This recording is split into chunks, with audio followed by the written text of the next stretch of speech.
Gracias Ana por conectarte con nosotros. Es importantísimo que podamos revisar lo que ocurrió en la sentencia que se dictó en contra de Germán Cáceres, 34 años, 8 meses. Sin embargo, nos queda también un velo de impunidad, porque este crimen ocurrió dentro de la escuela de policía y pues parece que hubiese ocurrido en cualquier otro lugar este crimen y me da la impresión de que todas las circunstancias que cobijaron este crimen, que cubrieron de alguna forma al femicida, no se consideran en esta sentencia. Ana, me dirás tú, por favor, cuál es el análisis que han hecho desde las organizaciones como Surcuna.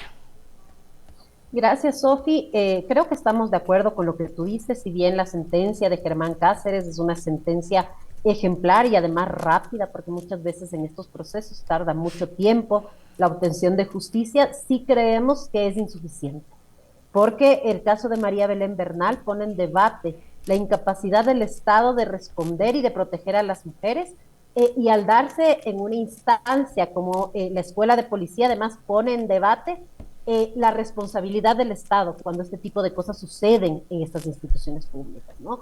Y creemos que efectivamente no ha habido un reconocimiento suficiente de esto en la sentencia, ni una reparación que se pueda considerar integral para la madre y el hijo de María Belén, ¿no? Y tampoco para la sociedad, porque este ha sido un caso que ha causado conmoción social. Toda la sociedad se movilizó por María Belén frente a lo terrible que implica que una mujer sea asesinada en una escuela de policía, ¿no? Y vemos que no hay ningún reconocimiento de la responsabilidad estatal en todo este proceso, ¿no? Y de las otras personas que estaban presentes. Entonces es difícil confiar en que efectivamente las mujeres podamos sentir protección en este estado cuando la impunidad es la regla y la falta de respuestas efectivas y que consideren, como tú dices, todos los elementos del caso, ¿no?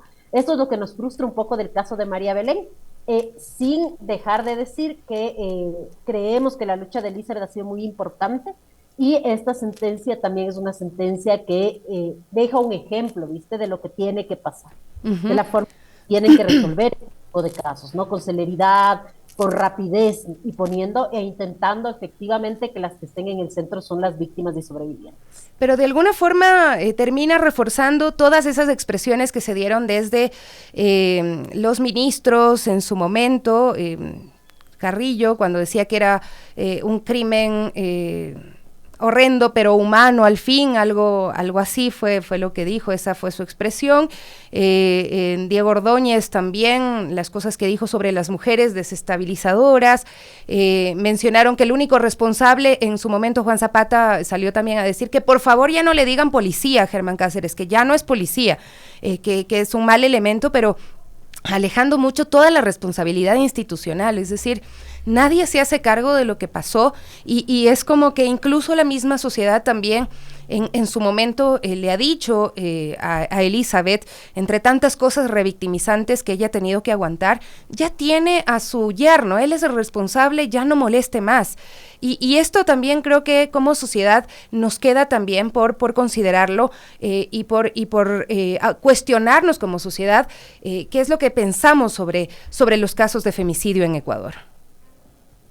Totalmente, Sofi. Lo que sucede es que la violencia está fuertemente naturalizada y esto se mira y se reduce a un tema, si quieres, personal, individual, ¿no? Privado. Y es por eso que hay esta demanda social de que Elizabeth se conforme, si quieres, con la sentencia contra Germán Cáceres. Pero hay que entender que la violencia contra las mujeres no es un fenómeno personal particular, ¿entiendes? Sino es un fenómeno social. Es posible porque la sociedad la legitima y es posible justamente porque hay silencio, hay naturalización y hay falta de acción frente a esta violencia. Lo que pasó en la escuela de policía es lo que pasa todas las veces que una mujer es asesinada. En general hay testigos, hay gente que ve, hay gente que da cuenta, si quieres, de la agresión y que no actúa. Y es justamente eso lo que tenemos que cambiar. En este caso es mucho más grave porque quienes no actuaron eran personas que estaban en la obligación de brindar auxilio, ¿viste? Pero deberíamos cuestionarnos si todos y todas no estamos en esa obligación, si vemos que una persona está siendo violentada, ¿no?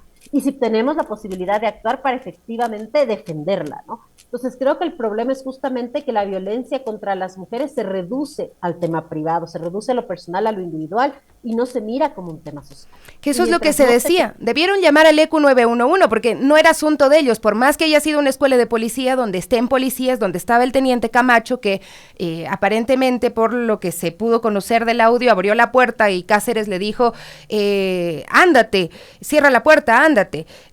Y él, bien mandado, coge y se va. Y no pasa nada, ¿no? Entonces, lo que decían es, bueno, llamen al ECU porque este es un asunto privado y si es que hay alguien que puede resolverlo, está en otras instancias. Es que en realidad lo que pasa es que mientras el Estado no se haga cargo de comprender lo estructural de la violencia contra las mujeres y de generar medidas reales de prevención, de cambio de patrones, la situación va a seguir igual, ¿viste? Más allá de que hayan sentencias ejemplares. Lo que queremos es que efectivamente se prevengan este tipo de casos y que la cultura social se cambie, que la gente sepa que frente a un femicidio lo que hay que hacer es actuar, ¿me entiendes? Hay que apoyar a la víctima, hay que evitar que esto suceda, ¿no? Yo creo que en este caso, por ejemplo, lo sucedido en la escuela de policía nos muestra la gran legitimidad que tiene la violencia, que hace que justamente no se actúe, ¿me entiendes? Todo el mundo se silencia, porque se sigue pensando como un tema de pareja. Insisto, lo más grave en el caso de María Belén es que esto lo hicieron personas que tenían responsabilidad. ¿Me entiendes? Personas además que conocían la ley, que saben que la violencia contra las mujeres es un delito, que saben efectivamente que la integridad de ellas está en peligro. ¿Me entiendes? No podemos aducir en este caso que había desconocimiento, porque es gente, personal policial que estaba formado en este respecto, ¿no? Uh -huh. Entonces, realmente lo que vemos es la desidia y el desinterés estatal. Y mucho más en las declaraciones que se dieron después, ¿no? Cuando realmente la gente intenta no hacerse cargo y intenta mostrar esto como un tema de un mal elemento. Y lo que vemos constantemente es que Germán Cáceres no es el único, ¿no? Vemos Así constantemente es. Uh -huh. policías agresores y esto tiene que ver con un tema de formación. Y que matan con armas dotadas por la policía, como ocurrió recientemente en el Inca. Totalmente, y ese es el problema más grande, ¿no? La falta de control estatal, la falta de conciencia sobre el grave problema que es la violencia, la falta de entender la situación de las víctimas, el seguir poniendo la responsabilidad sobre las víctimas, porque te dicen, ¿por qué no denuncias? Y yo digo, ¿cómo vas a denunciar si tu esposo es policía, todo el mundo lo protege y además tiene un arma, ¿no? Entonces, realmente hay que mirar cuáles son las condiciones estructurales y hay que intentar justamente cambiarlas. Y creo que el caso de María Belén nos daba mucho para esa reflexión.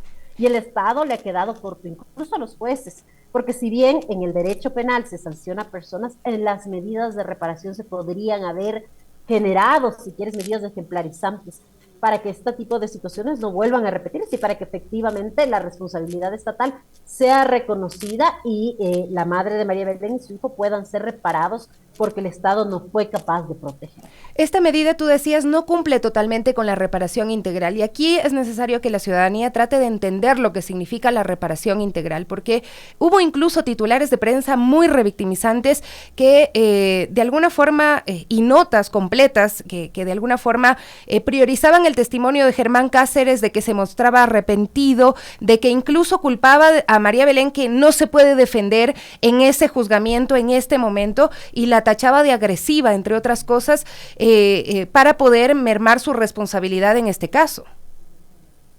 Claro, o sea, yo creo que como sociedad es importante justo cambiar eso, Sofía, y hay que entender lo que implica efectivamente, hay que entender que en la violencia de género y en el femicidio solo hay una víctima, y es la mujer asesinada y su familia, ¿me entiendes?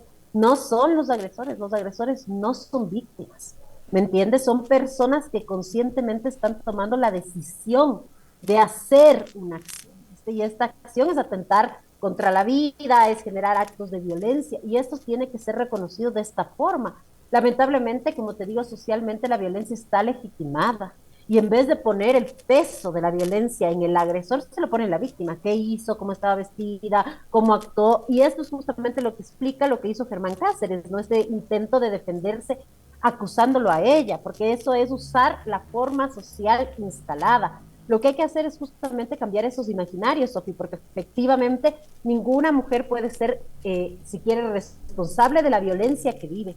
Y es la sociedad quien tiene además que dar un mensaje radical de no tolerancia a esta violencia. de efectivamente no ser algo ni que se legitime, ni que se justifique, ni que se permita. Y eso es hacia donde tenemos que caminar si queremos que la violencia contra las mujeres acabe, si no, no va a acabar. ¿Me entiendes? Y Por más personas sentenciadas que haya. así es. Por eso te decía, el tema de la reparación integral es importante que lo entendamos. ¿Qué es la reparación integral? Porque había una serie de cosas que también solicitaba Elizabeth, como por ejemplo que la Escuela Superior de Policía, que ofreció demoler el presidente Guillermo Lasso, pase a llamarse María Belén Bernal, entre otras cosas que también eran importantes para ella en este momento, porque ella también lo ha dicho, Elizabeth lo ha dicho, no es solo por mi hija, es por todas, es porque se entienda la violencia. Igual la reparación integral, Sofi, tiene que ver con intentar volver a la víctima, ¿viste? Al lugar anterior a la agresión. Hay casos donde no es posible, por ejemplo, en un feminicidio, porque no puede revivir a la víctima. Y esta familia no podrá vivir nunca igual, ¿viste? No podrá volver a tener una vida igual.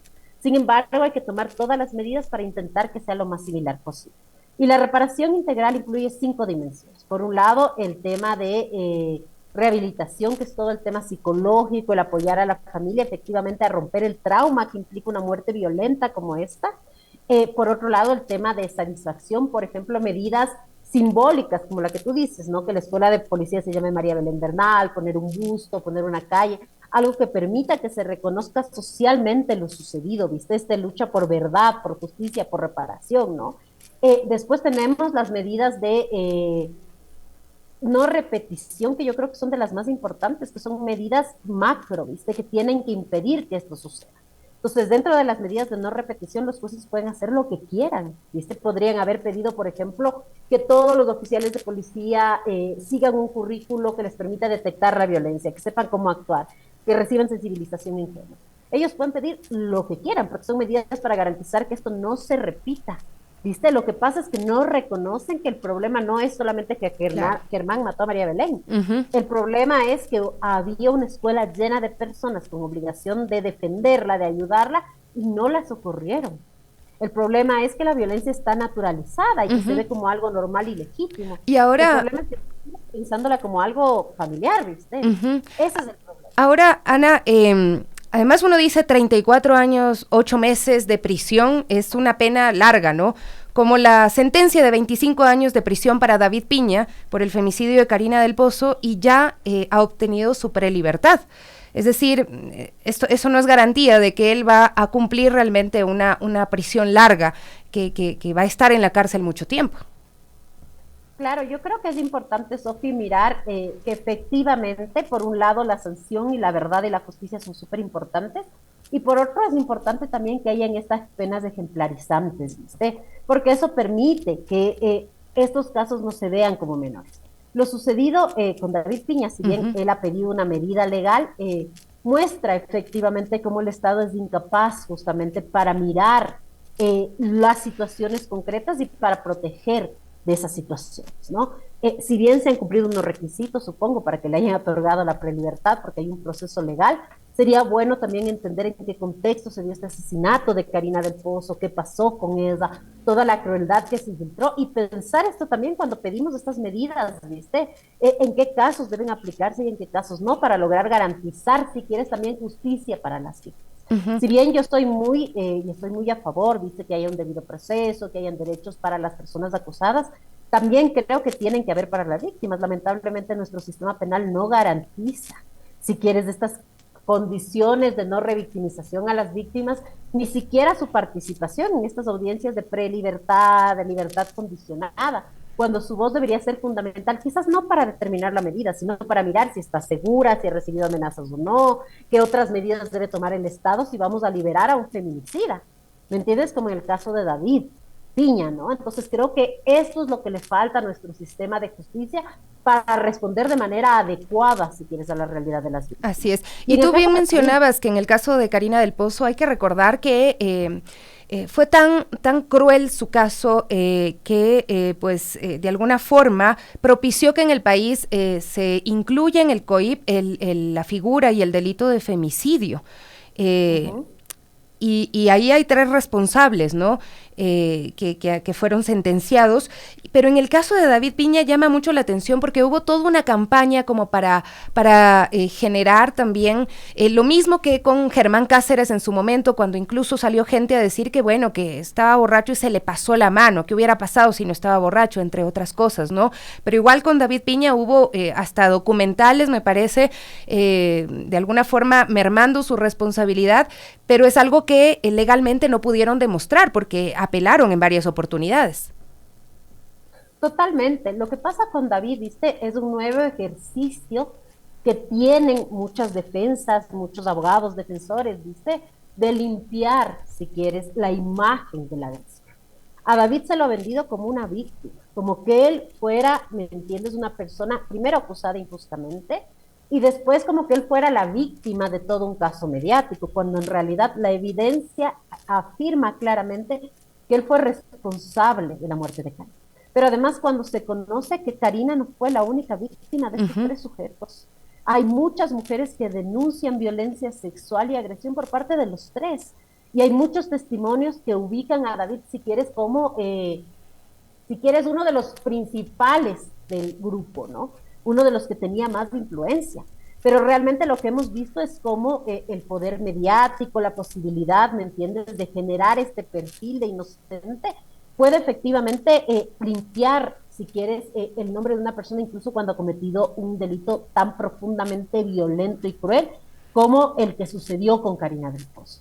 Y como la víctima es desplazada, porque de Karina ya no se habla. Cuando hablamos de David Piñas, hablamos de David casi como una persona inocente.